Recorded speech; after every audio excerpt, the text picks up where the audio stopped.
नमस्कार दोस्तों, मैं कुणाल सिंह आपका स्वागत करता हूं और आज मैं आपके लिए वसुधा का नेता कौन हुआ लेकर आया हूं।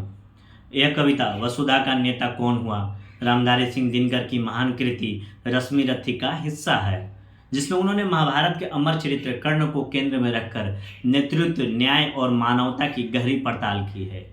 दिनकर जी बताते हैं कि धरती का असली नेता वह नहीं जो केवल राज्य, सत्ता या पद पर बैठा हो, बल्कि वह है जो अन्याय के खिलाफ खड़ा हो और अपने कर्म से मानवता को दिशा दे।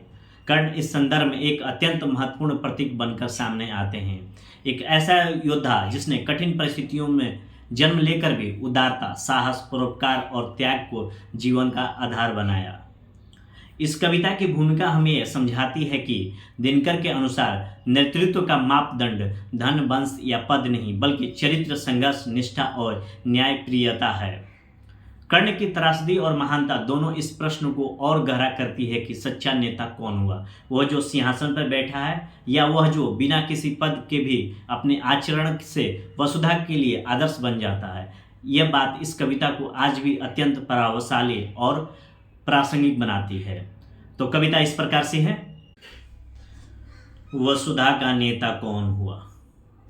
वसुधा का नेता कौन हुआ, भूखंड विजेता कौन हुआ, अतुलित यश क्रेता कौन हुआ, नवधर्म प्रणेता कौन हुआ, जिसने न कभी आराम किया, विघ्नों में रहकर नाम किया।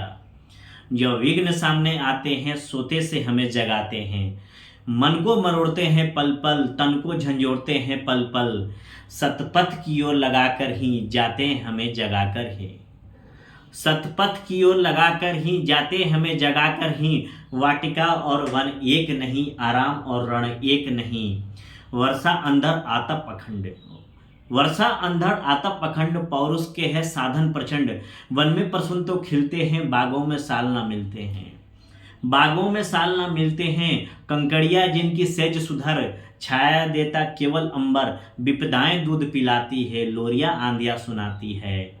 जो लाक्षागृह में जलते हैं वे ही सुरमा निकलते हैं, वे ही सुरमा निकलते हैं, बढ़कर विपत्ति पर छा जा मेरे किशोर मेरे ताजा, जीवन का रस छन जाने दे, तन को पत्थर बन जाने दे, तू स्वयं तेज भयकारी है, क्या कर सकता चिंगारी है। वसुधा का नेता कौन हुआ, वसुधा का नेता कौन हुआ। जय हिंद, नमस्कार।